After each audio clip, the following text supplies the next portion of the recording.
love being outdoors. I love being really connected to the surroundings. That happens best for me here.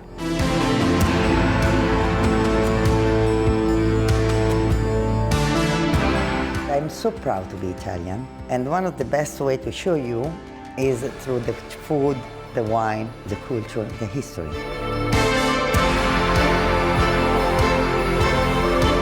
It's like super nice, the perfect bike weather. This is why I was like, my dream to come ride here. I love to spend time outdoor. It's something special.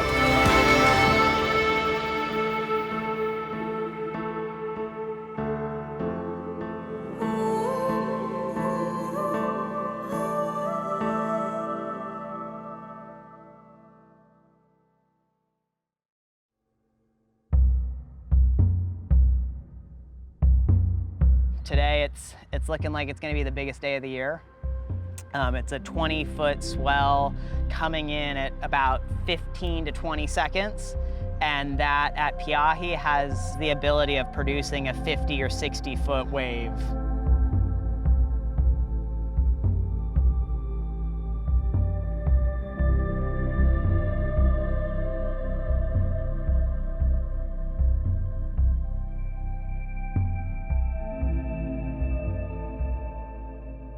Looking at it, it is incredibly scary. It's a 40, 50, 60-foot wave moving at 30 or 40 miles an hour.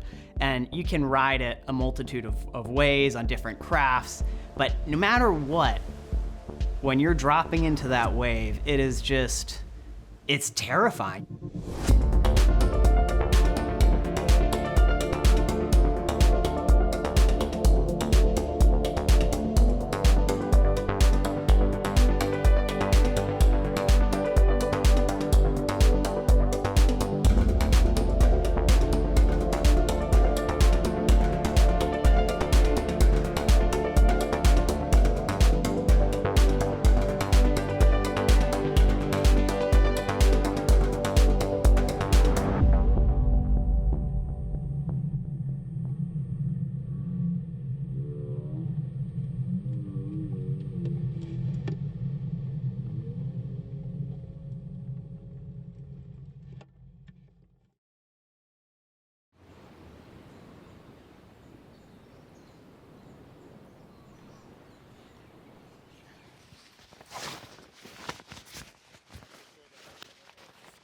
My name's Jesse Richman. I was born and raised here in Maui, Hawaii, and I've been fortunate enough to literally grow up in the ocean, and my passion of surfing and kite surfing turned into my career as a professional kite surfer. Jesse, are you only bringing the bigger sizes today, or? For kites? Yeah, what are you thinking? I have 7 right here, and I put an 8 on the boat that's going out. Okay, cool. I wasn't always just focused on big waves. I spent many years competing as a freestyle professional kite surfer and embracing the world tour, and I had some really good luck on that and good success. It took a number of years doing that to slowly lose interest, and I basically, you know, came back home. I spent more time here, and I came back to find, wow, like waves are so magical and so exciting, and no two waves are the same. I mean, literally the closest wave to my house is Jaws, and I grew up listening to it on a big day. And at 5 in the morning, you can walk outside and you can actually hear the wave crashing, the thunderous roar of it. And I grew up watching all these big wave surfers go out there and just do unthinkable things. They were pushing the limits, and it's always been my dream to be out there and be one of those guys. And it's pretty cool to be one of those guys now. So this is under the wetsuit. This generally, you're paddling for a wave. Everything's looking great. You stand up, you're at the top of this wave. You're like, wow, I see the barrel section in front of me. I'm just loving life. And just before you really start to make it down, oh God, I'm aboard. And then, seems a little bit small. Did it fully inflate? I would like to have a little more pressure than that too, to be honest. I remember it being bigger. Perfect. But yeah, this is one of the tools that we use to hopefully ensure the maximum chances of survival and safety and make it so that you're not scared to go on the gnarliest wave of your life. Yeah, anytime you go out into big waves, you're dealing with a huge amount of risk. And it's not one of those things where we can ever remove risk, but we do constantly work out plans and train to mitigate that risk. To me, it's just about preparation. It's about doing tons of research, understanding the wave, understanding the way the waves are going to come in that day, looking at that wave for honestly my entire life. Then saying, okay, what are some of the potential things that could happen? Well, one of the most obvious ones is you crash and you get held under the water for a long time. So the easiest solution for that is learn how to hold your breath.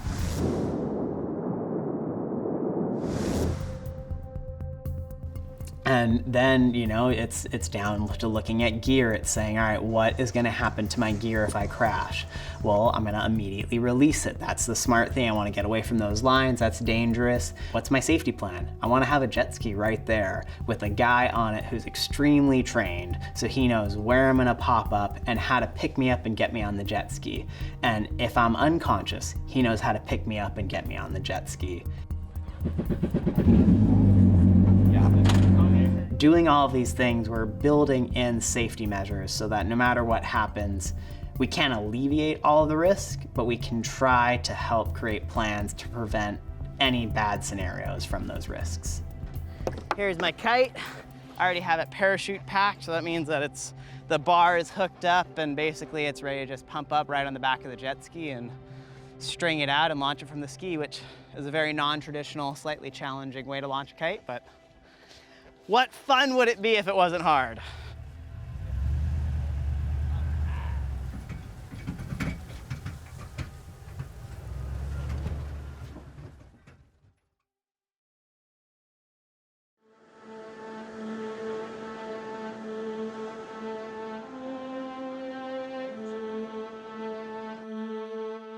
It's about 15 to 20 seconds between waves.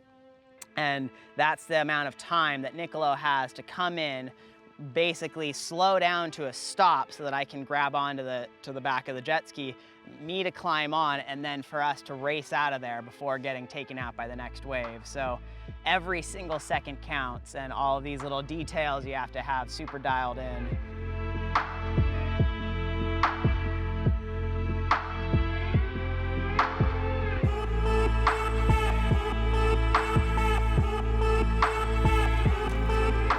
Working with my friends is always my preferred method because one, it's more fun, but two, we really understand the way each other think. And we're trading off out there a lot of the time. So I know the way Niccolo rides a wave, I know the way he thinks, he knows the way I ride a wave. So we can see things happen before they happen. So it's basically trying to take the most dangerous place we could imagine and make it as safe as possible while still playing in the dangerous waters.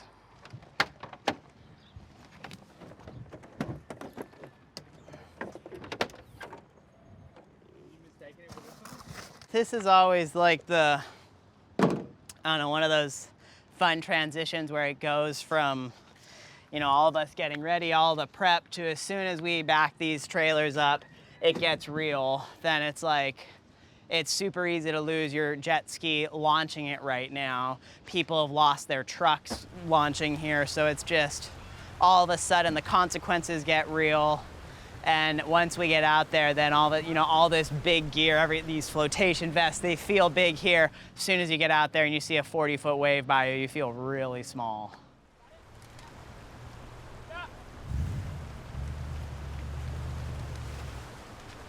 I don't know, 5 days ago, it was when this swell really, we could tell it got real. And that's when I started making sure I was eating right, drinking right, just getting tons of rest.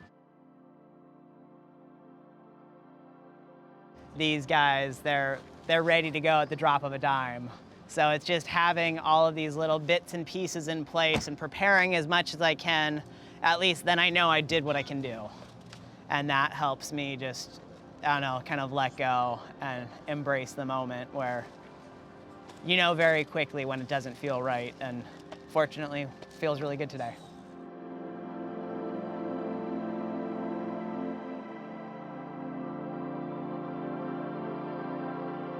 And you have all of these feelings come bubbling up, and it's there's always a moment where it can just be completely crippling. When I'm paddling for a wave out there, I get terrified, completely terrified, almost to the point where I'm like, I want to pull my board out, like, no, I don't want this wave, no, I don't care about surfing, I don't care about any of this. All of that comes up in that moment. And I just know, hey, I'm ready for this.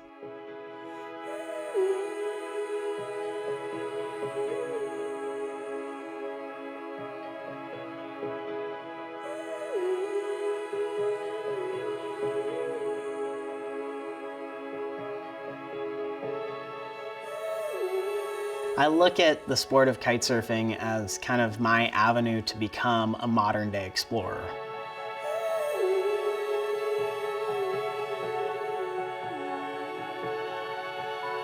You're gazing at the sky above, and you're never gonna get enough.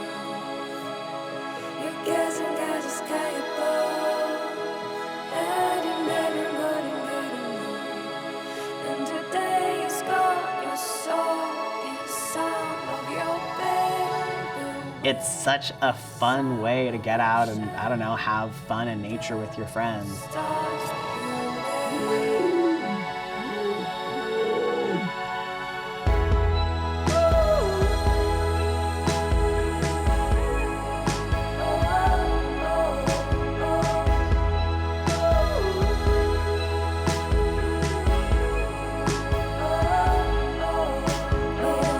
It's more, I'd say more so than going out there and saying I want to ride the biggest wave in the world. I just think it's about going out there and embracing that moment and having a good time and sharing that stoke with other people.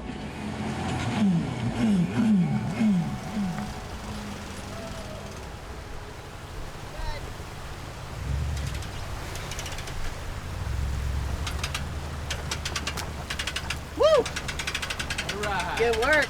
It was a little bit crazy and wonky and wild, and I had one wipeout that definitely rattled my brain.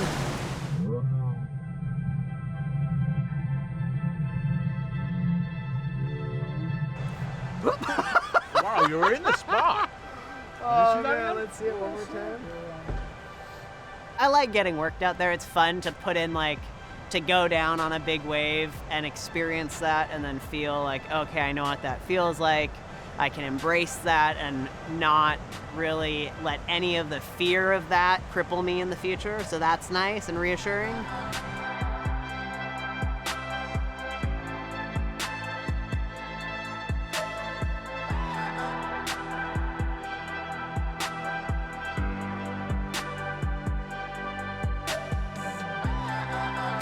It's always different, and honestly that's why I love having my friends here, is because, like, throughout the entire experience, if you're super comfortable with the people you're around, it just feels really nice, and you can embrace any of, like, the highs and the lows that come. Whenever you have these big sessions out here, it's, you know, when everything feels right, it's magic, and anytime you come remotely close to forcing it, it's just terrible.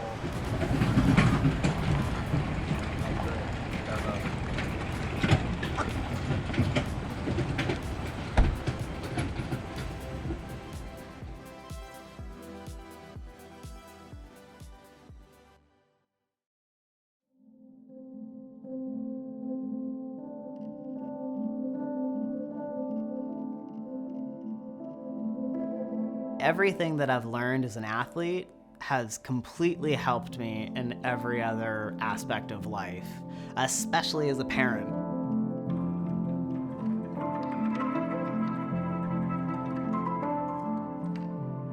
To me, looking at these two little kids, I just feel so overwhelmed with love, with joy, and, like, how amazing. I thought that, in a sense, having kids was kind of moving, you know, past my career or away from my career.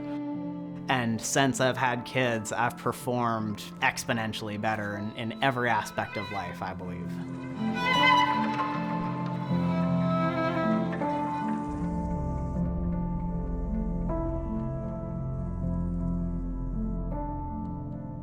we were blessed with an amazing daughter, Lou, who now is 3.5 years old. And we kind of knew early, you know, around 6 months, that there was something different about her. We found out that she has a rare neurogenetic disorder called Angelman syndrome, which presents a vast amount of developmental delays and makes life very challenging for her. She can't communicate with words. She's nonverbal. She's 3.5, and we're working on walking, but she's not there yet. Yeah, there we go.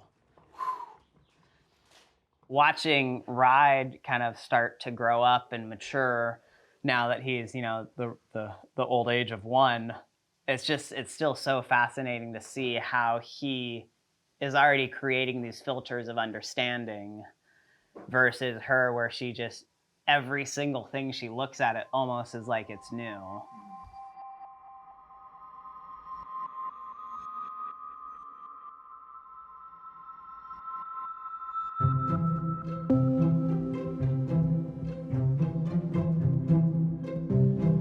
All right, buddy.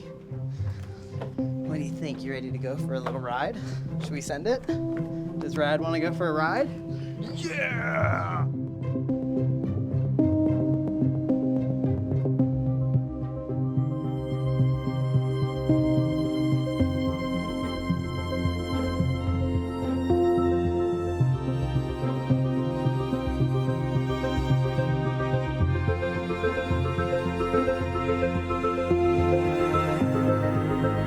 All right, buddy. Should we see what toys we can play with today?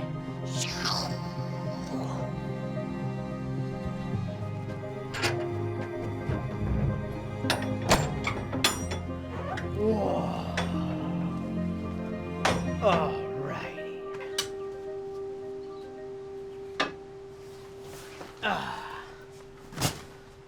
All right.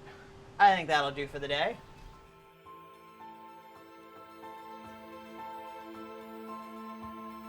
So pretty much since Lou was born, we've put her in the pool, we've taken her in the ocean, and she's always loved the water.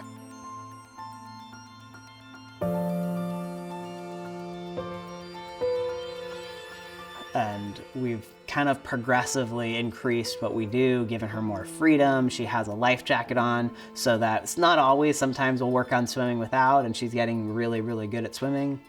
But with her life jacket on, I've started taking her kite surfing, and it started as just, you know, literally 10 feet out, 10 feet back for 10 seconds. And then we went out for a minute, and then 2 minutes, and then 5 minutes, and 10 minutes. And now we're at the point where I, some days, am more excited to go kite surfing with her than I am out in big waves, because she is so excited. We bring her down to the beach. She already knows what's happening. You see her eyes in the water when I launch my kite. She's like, all right, here we go. And I can kind of carry her and give her a ride. I can put her on the board. She can stand on my surfboard. We can ride waves together.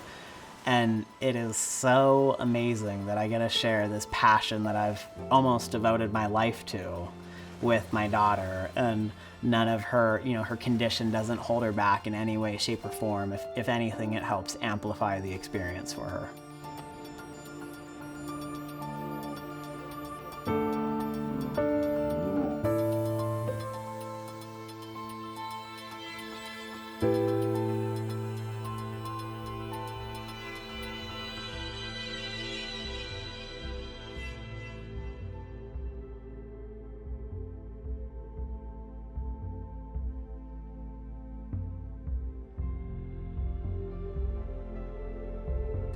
They have a different way of communicating. It's not traditional, and it's not, we can get so frustrated trying to force our words down their throat when sometimes all it takes is just listening to them in a non-traditional sense.